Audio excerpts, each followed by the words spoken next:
I became a researcher because I was an activist and I felt that my voice was not heard as much as I wanted it to be. And if you want to make an impact on the world, if you do research, you can understand what's happening and take better action and have a better, stronger impact.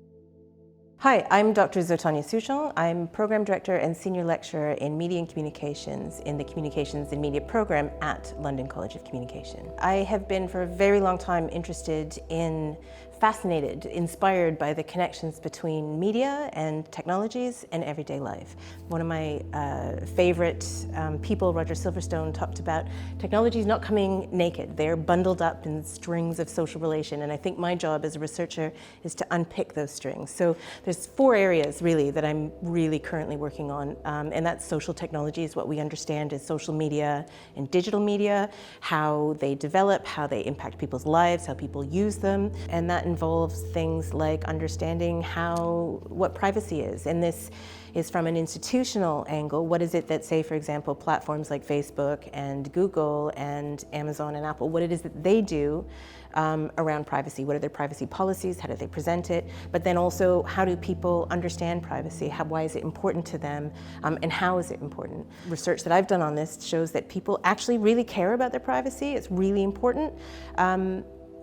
But what it is that companies do in terms and conditions is they sort of misdirect what it is that privacy is. On the other end of the spectrum, we have everyday life and how it is that people, very small acts of engagement, and how it is that people use technologies. And for me, this is something that's also really interesting. So I've done research on privacy and sharing culture. I've done research on what we've called domestication of Facebook, and this is about very small ways that people use and make sense of and live with these social technologies in their lives. Young people might say they don't use Facebook, but it is very much a part of their lives, kind of like a fridge, right? It sits in the background, it's not very interesting, they don't think about it, but it's there. The other 2 areas that I'm interested in are about digital literacies, and this involves, I guess, the educational angle, but also, again, the everyday angle and the institutional angle. How is it, what skills do we need? What skills are changing around how we communicate, how we gather information, how we share information? And the last one is privacy. And this is, again, it's got the big picture and the little picture. How is it that it works? How is it that platforms perform, appropriate, think through, present privacy, and how is it that people engage different privacy practices within sharing culture? I'm currently working on a project, on developing a project with a number of partners, including Super Systems, who are part of the design school at London College of Communication. So this project is on educational technology, surveillance, and the impact of these technologies on children in schools. And this project builds from a project I've recently finished. And what I did in that project was look at Google Expeditions, which is a Google for Education free product, which has been unrolled and trialed at millions of schools in something like 17 different countries. And this raised massive questions. What's happening in schools? How is it that children are being observed? What happens to their data? So, for example, with Google Expeditions, there were field assistants who would come and they would watch and observe and take notes and film, and they blur people's faces without if there isn't permission, but they're collecting data. What happens to it? Where does it go? So in this project, we want to look at what educational technologies are in schools. There is increased surveillance on behavior, so there's sorts of technologies like Dojo where children's behavior is monitored. In some schools, there's fingerprint scanners on canteens, which is linked to a system of credit. So we want to look at what it is that's happening, actually document the sorts of educational technology practices within schools.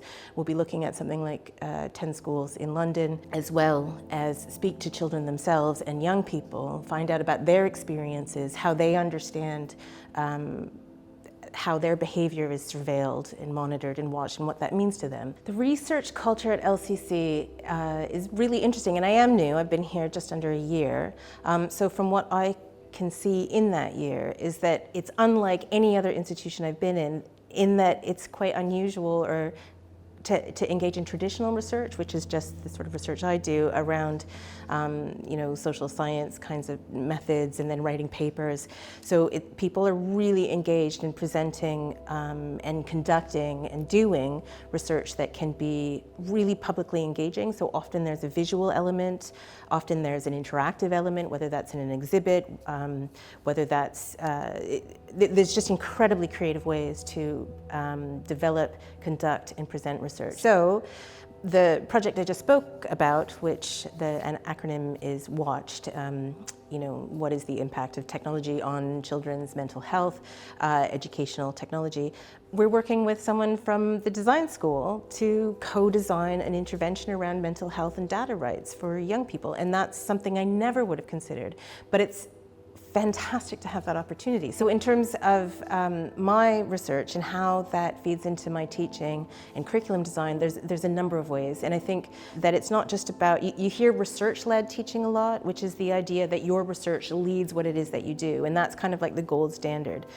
When you do work in a teaching intensive institution, that can be really challenging. So I promote and ascribe to the school of thought, which is about student-led teaching. We did a data valence workshop, and it's actually called a workshop. And what you do is you send students out with their cameras and their phones, and you get someone to take notes, and you document all the places where data is generated and or collected. And even at Elephant and Castle or London College of Communication or the Imperial War Museum, all of these places, there are many, many, many points of data generation and data collection. So students come in and reflect on what it is that means, and where data goes and where it comes from.